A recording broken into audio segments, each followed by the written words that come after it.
Prosím vás, nehľadajme, ako sa to nedá. Hľadajme, ako sa to dá. A uvedomme si jednu vec.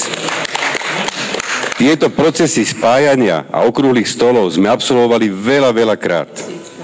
A ako to skončilo, povedzme si to všetci. A priznajme si, fiasko. Každé stretnutie bolo fiasko vďaka egám. A už teraz som si povšimol, že naozaj tie egá tu začínajú vyskakovať. Ovládajme svoje egá a myslíme na občanov, myslíme na národ. Nezastupujme tu, netvárme sa, že zastupujeme my, seba, niekto, akože subjekt. Ešte raz, kde je vôľa, tam je cesta. Poďme pre občana. A nech nás nezaujíma, čo chcem ja, čo chce on, čo chceš ty. Čo chce ten občan, je najpodstatnejšia vec. To sú milióny Slovákov. Nie pár osôb tuto, kde sa niekto tvári so svojím egom, aký je dôležitý a aký chce byť spasiteľ a akú prevratnú myšlienku objavil a ktorú chce presadzovať. A chce byť snad slávny, alebo naozaj si pomastiť to svoje ego. Na to zabudnime. Poďme už za toho človeka. Poďme nezištne. Nemyslíme, prosím vás, na nejaký osobný prospech, politický prospech. Myslíme na to, že sme tu za Slovákov a myslíme na to, že keď budeme spojení ako svetoplukové prúty, vtedy budeme mať silu. Nemyslíme na seba. Zahodte tie ega, prosím vás, a myslíte takto. Ďakujem. Zjednoťme sa najprv v myšlienke. V tejto myšlienke išli pozvánky. Kto tú myšlienku pochopil, prišiel. To je veľmi cenné. Potom zjednocujme osoby, ktoré by túto myšlienku realizovali, a potom zjednocujme subjekty, ktoré by boli takým zjednocujúcim prvkom na myšlienke. Myšlienka je, kde je vôľa, tam je cesta. Myšlienka je základ činov potom. Všetci boli národovci, Štúrovci boli národovci, ale boli predovšetkým vlastenci. To znamená, vlastenectvo to sú činy. Doteraz to boli všetko činy, ktoré podnecovali, informovali a snažili sa nejako ohlásiť, pretože my máme v rukách 40% voličov a nikto nás neakceptuje. A všelijaké subjekty, ktoré si osvojili právo na patent, právo na vlastenectvo, právo na národ, všimnime si, všetci sú teraz vlastenci. A čo je za nima? Za nima je to, že znova chcú vládnuť tieto subjekty bez nás, bez ľudí.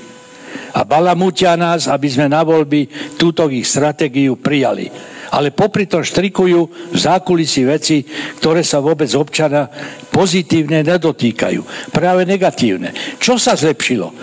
Tá pomalosť. Nepriateľ, keď dobije územie, prvé, čo obsadzuje, informačný systém. Televíziu, rozhlas, železnice, spoje, pošty, no pretože to je nástroj vládnutia. Ale my sme nechali ich fungovať pol roka, aby nás okydávali, ovárali, ličili, až ľudia si to zobrali za normálne. My chceme viac. My chceme radikálne kroky, lebo ináč je. My chceme politickú zodpovednosť a trestoprávnu. Politická zodpovednosť je málo. Za činy, ktoré boli porobené. To je málo. To je to, čo sme si. To sme si. Nejako bolo, nejako bude. Trestoprávnu, aby to bola výstraha do budúcna. Pokiaľ sa nezíde 100 000 zjednotených myšlienok na to námestie, nie raz za pol roka, ale každý týždeň, sme tam, kde sme boli. Sme v záhube. Štát je v štádiu bankrotu. Nechcú to priznať. My nemáme nič, čím by sme sanovali štátny deficit. Nemáme nič. Nie je nič naše. Zabudli sme, že naša republika je ručiteľom za pôžičky Ukrajine, my a Češi. A čím my budeme platiť? My nemáme majetok. Náš majetok je vôľa ľudí, náš majetok sú lesy, polia a voda. To máme posledné, čo máme. A to je koniec. To bolo našim cieľom. Upozorniť, sami nespravíme nič. Nič. Je to posledný pokus niečo zobudiť a zistiť, kto je čo a kto je za.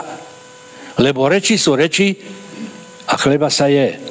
Ale činy nie je poznať. Je to spoločné, naše spoločné dielo, aby sme vytvorili konečne normálny, zmysluplný program pre ľudí a pre národno-štátne záujmy Slovenskej republiky. Toto je našim cieľom. Je to návrh, ktorý sme spracovali, ktorý vám predkladáme ako vlastenecký blok. Lebo doteraz som sa nezúčastnil ničoho takého konkrétneho, že začneme dnes, začneme zajtra, začneme pozajtra. Absolvoval som desiatky okrúhlych stolov, tak ako aj vy. Výsledok není žiadny. Len trhanie. Vlečenie do slepej ulice. Nikam sa nepohýname. Vznikajú ďalšie politické strany účelovo. Tí, ktorí tu chcú rozbíjať a držať rozbitú spoločnosť. A politické parlamentné strany majú obrovský náskok. Majú množstvo peňazí, majú vieškerý marketing, majú to zázemie a tak ďalej. Tu my sa nepohneme nikam, môžeme robiť, čo chceme. Žiadne ego tu neúspeje. Absolútne tu neúspeje, nedotiahne nikto, nikam, nič. A hrať na 3%, alebo aby sme mali nejaké financie, alebo na 5%, je slabota, úbohosť. Tak ako povedal Arpad, tu je nespokojných 30-40% ľudí, ale stále musia voliť menšie zlo, lebo nemajú alternatívu. Lebo tá ľudová alternatíva sa nevie spojiť, sceliť, porozprávať sa, porozumieť si. Toto je najväčší problém tu na Slovensku. A pokiaľ sa začneme stále deliť a vymýšľať, kto na akej kandidátke, to je celé blbé, chore. Politici nech robia politiku, odborníci nech riadia štát. O tom toto bude. A pokiaľ toto nepochopí slovenský národ, tak je s nami koniec. Je škoda strácať čas. A vytipujte si všetkých tých, ktorí si mastia svoje ega, že oni sú tí spasitelia. Kde sú doteraz? Kde sú? Možno, že sú platení od tých, ktorí sedia hore, aby to umelo rozbíjali všetko. Tak slovenský národ by sa mal spamätať. Všetci do jedného. Kúrnik šopa, sme na jednej lodi, alebo nie sme. Keď zahynem ja, zahynú aj oni. Každý jeden.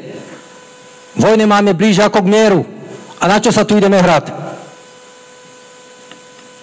To som chcel povedať.